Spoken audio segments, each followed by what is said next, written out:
going to be a twofer. So I'll give the first talk, which is my nuanced and personal experience of working with agents in 2026. And then you'll get to hear another perspective as soon as this talk is completed. So my experience has been around how agents have helped and less than helped as I've been working as an Unreal programmer. Starting with me, I'm Justin. This is my shot over at GDC. Good time, recommended to everybody. I've been a programmer for over 20 years to get a sense of where I'm at. I'll try not to get I'll be a little technical in this talk, but I'll try not to get too technical because vibe programming is a thing, and I know that's where some people might be coming from. My experience has been across Windows, web, embedded, cloud. I've been doing a lot of things in a lot of different places. So if I do say so myself, I've kind of become exceedingly good at it over the time period. However, I am not fast. I am slow, in fact. I am not I think I'm a good programmer, but I am not a fast programmer. It's not a myth. I've seen them. There are those 10x programmers out there who they go away and they work on something and then they come out of the room and they've built an amazing thing. I can do that, but I go away for a long time before I come back. And up until a couple of years ago, I had no idea about the game dev industry. So my experience with game dev over the past 2 years has been basically starting from zero. Tons of programming experience, no game dev experience. And it turns out, as people probably know, game dev is a very steep learning curve. So there's a lot to figure out, even if you've been doing general programming for a while. In the other side of this particular conversation, we've got the AI agents. The three most popular are OpenAI's ChatGPT, Google's Gemini, Anthropic's Claude. I've played with all three. For all intents and purposes, with some slight differences, they're basically the same in my experience. Not that you can't have a favorite, and at this point, Claude is my personal winner. I think Gemini writes the best code, if you care. But Claude is best in terms of actually having a partner on your computer that you can be working on code together with for the scope of the conversation that I'll be talking about here. But that's not all. They're also tag teaming with Unreal Engine. So there is a lot to know for Unreal. It's been called heavy. This is just me searching for people describing their experiences trying to learn Unreal. Overwhelming. Insanely difficult, where documentation goes to die. That one's actually mine. The rest of them are legitimately quotes I found online. It is very, very difficult to learn Unreal. In the life before you had LLMs, agents to help you out, your primary resource tended to be YouTube. The good news, unlike 20 years ago when I was starting out, there are a lot of resources on YouTube. If you want to learn how to program games, even before LLMs, you can learn. There's a ton out there to help you figure it out. In the case of Unreal, there's a project called Lyra. That is Epic's game that they provide if you're trying to learn how to build for Unreal, where they're giving you the game that you're supposed to see how they build everything so that you will know how you can build something. So that's one of the resources you would turn to. There's the source code. Unreal is not open source, but they do provide their source to anybody who wants it in order to be able to see how Unreal works under the hood. It's absolutely critical. Most of the documentation you will find in Unreal is actually comments in the source. That's where you're going to see what the Epic team is thinking about, what you're supposed to call, how you're supposed to call it, how you're not supposed to call it. That's where you'll find it. And then there's cons, which is to say, Unreal actually expects you to go to their conferences and learn Unreal from those conferences. That is one of the biggest ways Epic communicates out what they're doing. Some of that stuff then ends up in YouTube, but not all of it. And so if you're a serious Unreal programmer, you're kind of expected to be going to all of these Unreal conferences to learn what Epic is teaching about the new stuff or the old stuff how it's working, what they see out. There will literally be talks about, we at Epic are seeing how you are using Unreal wrong, and we're going to give a talk now about how to fix it. And that is the way they teach you how to do it. So if you're going to learn it, you have to kind of be out there for it. With LLMs, so now in the brave new world of agent-based programming, all of the above is still the case, and you can do things like, please build for me a camera behavior subsystem that will be the source of truth for how the camera will behave. This will be a base class, blah, blah, blah, blah. You're basically using human language to describe in detail what it is you want to build. And your agent, this is called vibe coding, will then say, oh, that's great insight. I can't believe you thought. You'll get lots of platitudes, and suddenly you're the best programmer in the whole wide world. It feels great, and it'll poop out a whole bunch of code for you. What just happened during that exchange? First of all, a lot of C++ code got generated. You're basically ending up getting a whole bunch of different files with all of this code, which looks more or less like the code that you just saw if you were looking at the source code in Unreal. It knew the Unreal C++ code. It's not generating that stuff in a vacuum. What absolutely blew my mind when I was starting to get into this is the nature of an LLM having ingested effectively the whole internet to train it. Well, Unreal Engine is on the internet. And so Unreal the agent that you're working with has working knowledge of Unreal as part of its vast knowledge of everything else. So it knows the APIs you're trying to call. You may not know the APIs you're trying to call, but it does. So when you describe in your human words the piece that you're trying to build for your game, the agent is going to be like, oh, that's this Unreal column, and it will build the code for you that's going to allow you to do whatever it is that you asked it to do. It will ask follow-up questions before generating the code. So if you're asking for something that it doesn't know what to do, good news, it will ask. So it'll ask clarifying questions about, were you asking for X or Y? And then, or it might do something like say, it seems like you're missing, and this is true, like I've actually had LLMs fill in gaps for me that I wouldn't think of on my own. It'll ask, but what about this edge case? What do you want to do in this case? So it'll ask a whole bunch of stuff that you can then answer, and so as a intermediate step before it'll actually poop out all that code. So the code not only does what you asked it to do, it will refine its thoughts on what it's trying to build until it actually before it actually generates the code for you. In my opinion, the most important thing, it will give you a chance to change it before it gets saved. So you've got all of this output now. You're not wedded to it. You have a step. As long as you don't forfeit it, agents will give you the option, and this is true vibe coding, of taking whatever it writes, saving it, putting it out there, go to prod, ship it, and be done. I do not recommend this, and I'll talk about that a lot more in the next slide, and I'm sure it'll get talked about in the next talk.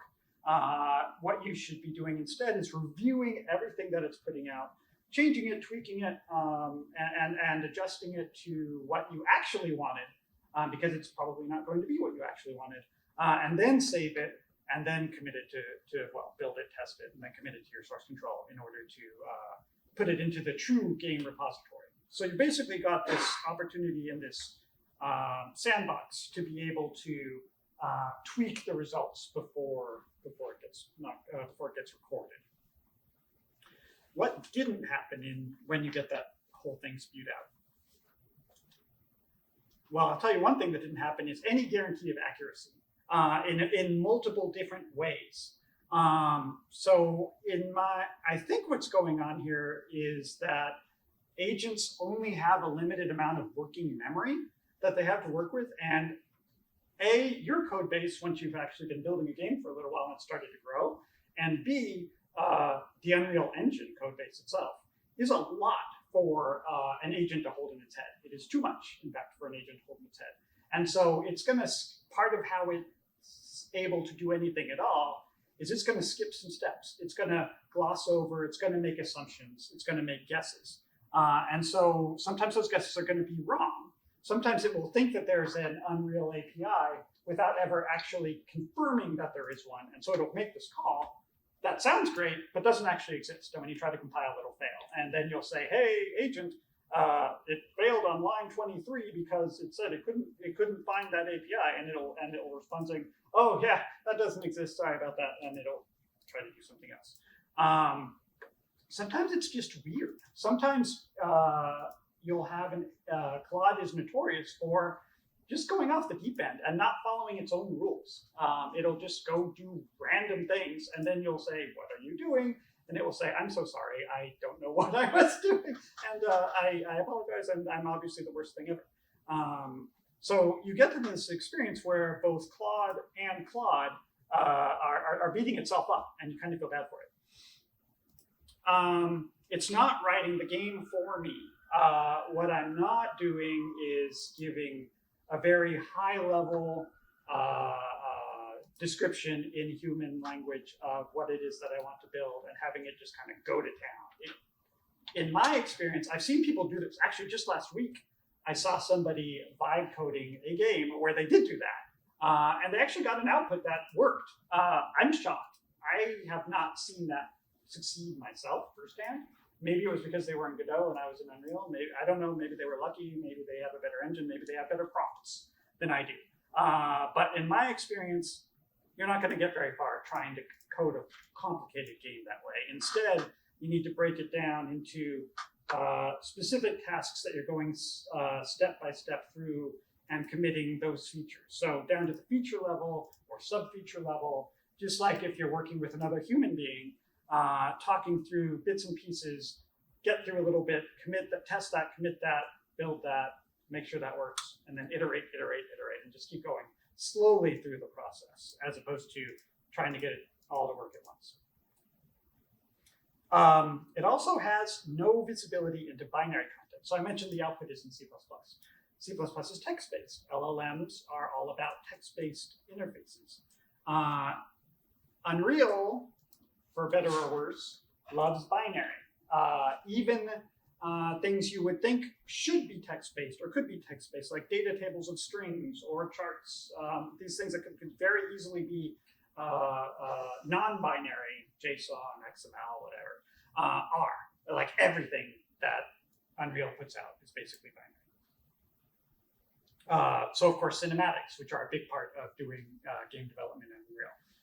Your LLM's not going to know what that is. It knows what those are. It knows those exist. It knows that these things are out there. It just can't see it exactly. It can help you. It can help talk you through it. You can be like, okay, so for this step, where this part of the game that you're building now, this is the kind of thing you want to do with the cinematic, and it'll talk you through how to use the editor for it and move the diamond around or whatever. So it'll talk you through it, but it can't do it for you because that's binary. It's not something that LLM is able to pierce.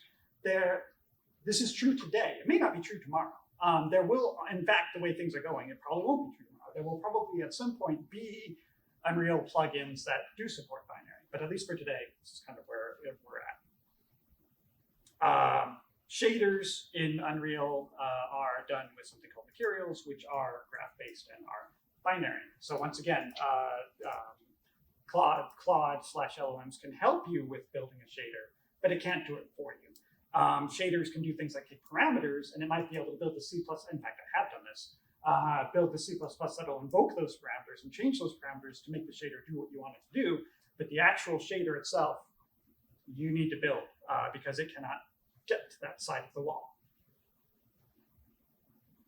And then there's blueprints, which are a very major part of any modern Unreal development. As I was talking about at the top, talking about YouTube being a major source of Unreal knowledge out in the world today, I would say almost, but it's actually every single video I have seen on Unreal in the 2 years that I've looked has been blueprint based. Exactly zero are C++. So now you're in this weird space when you're learning how to program or when you're actually building something where you're learning blueprint-based programming from YouTube and you're learning C++-based programming from the agent. And you're going to have to bridge that gap somehow. In my particular case, I had gone from being 60-40 blueprint to C++, to being 90-10 C++ to Blueprint. Like, because I wanted to be able to accelerate how I was working with the agent, I started to move dramatically into the C++ layer so that I could go faster with the agent. That meant losing a lot of what I had learned from YouTube and instead moving down to the C++. So it's a different way to program, and it's a different way to think about it. And there's a lot fewer resources available besides your agent to help you at the C++ layer. Turns out the agent's pretty good at it. And of course, sprites, 3D models, music, that's all beyond the scope of this. So you're building a game is more than just code. Anything that you're doing outside of the code space, you will be using different tool sets for that. Certainly not using Claude. Okay, yeah, no, this is good. So, and so in summary, basically we've got my point being that I am overall, I'm in favor of pair programming. I am personally much faster having an LLM helping me out. That whole file that's a lot of typing and it's a lot of thinking. And having an LLM throw that out for me and then letting me refine what it put out, as opposed to me doing all of the Unreal calls that I have to figure out, is way better than doing it alone. I'm anti-vibe coding. We're just not there yet. My experience with using an LLM is that one must still be very heavily involved in what it's producing in order to just maintain control over it and making sure that it's actually going to do what you want it to do. Otherwise, it's just not going to. It's not going to compile. It's not going to run the way you want it to. If you ask it to change something for you, it will not take too long before it itself will not be able to understand what to do in order to help you out. It'll try, and it'll usually make things worse. Unreal is hard. It's a really big engine. It has a lot of different functionality, and there's a lot of different things to learn, and a lot of different steps you have to go through in different places in order to learn it, between the code and the shaders and 3D and all that stuff. There's just a lot to cover. An agent can help, but it's still going to be a huge learning curve. But it is doable. After 2 years, I think I've learned a couple of things. And so I can say on the other side of this, although I'm still learning, that I am more of a game programmer now than I was before. So it's not an impossible task. And with that, I wanted to give 5 minutes at the end, because I knew I was going to blast through this pretty fast, to have some Q&A. So if anyone has any, of course, we ended up being a bit of a smaller room because I know that we're halfway through the discussion on the other side. So it may not be much, but I'm certainly happy to chat about anything anyone has. Go ahead. Do you feel like you are absorbing much of the stuff that that Claude is generating, like just as you're reading through it? I am, yes. I think there is a real risk, and that's, in some ways, this talk is a bit of a cautionary tale, and I don't know if you missed it because I had to go pretty fast. But my cautionary tale is you should absorb it. It's very easy to skip that part and be like, there's the output, right? That C++ file, I was just like, build, run, commit, done. Better not be, because you're going to end up in trouble. It just does, the agent doesn't know enough, can't keep enough in its head, is what I think is happening, to be able to successfully build on itself until you get to where you want to go for the game. It will eventually, sooner or later, get confused, think something exists that doesn't exist, not be able to get you where you want to go. And if you haven't been going along with it every step of the way so that you can either take over or redirect it, then you're just blocked. You're at a roadblock. Yeah, Brian. In one of the prompts you showed, there was a phrase in there called like the camera. This is the quote source of truth. Source of truth is sort of a phrase that makes a lot of sense to me, but it is definitely an English colloquialism for stuff. So I guess like how have you found the LLM's ability to interpret more of those colloquialisms? Have you had to move away from them? Has it embraced them? Great question. The stupid comment, not a question, is I would wonder how it could handle similar colloquialisms from other languages. But anyway. It is shockingly good at that part. It knows what I mean by a source of truth. and I've played with it for this because it's kind of fun. Every programming thing, stack versus queue versus high priority versus, whatever, it knows what you're talking about and it will try to build towards that. So yeah, if I say this is going to be the source of truth of the system, it knows what that means and it knows how it should code other things to support that. So if you're saying this camera behavior subsystem is going to be the source of truth, then anything else, what that means is anything else that you build that's camera related in your game should be going back to this thing that you just built, the camera behavior subsystem, in order to know what the camera's doing. It better be there because it's the source of truth. Otherwise, problems happen. And so your agent both knows what you mean and it will continue to follow those instructions until the session ends. The problem with agents, again, what it can keep in its head is once it runs out of space, you either need to start a new session, or in the case of Claude, it will kind of do a purge of what it thinks is the least important things and keep the most important things. And sooner or later, even Claude is going to forget important stuff. And so that's when the weirdness starts to happen and you have to remind it, oh no, we can't do that. Remember the source of truth over here? And it's like, oh yeah, I'm an idiot, of course, I'm so sorry. And so that's part of agent programming. But no, it does. It does understand that stuff. It knows games. I've talked to it about how I want to build something that's similar to A Link to the Past or even more random stuff. I'm trying to think of some of the random things that I call. I talked to it about Scavenger's Reign, the TV show. It knows what I'm talking about, which is fascinating. And yeah, it's shocking. So TLDR, shockingly good at those things, actually. Yeah, we got 1 more minute. Sure. So coming from a background in software, I imagine you have a lot of experience doing code reviews. Yes. How did that experience then help you work with the LLMs, and how does your kind of approach to code reviewing the machine code compare to how you would code review colleagues? Critically important and almost the exact same. So basically, I fell into a pattern of treating my LLM like a junior programmer that was never going to get better. And so that was the part where I was saying where you have a chance to change it. That's the code review.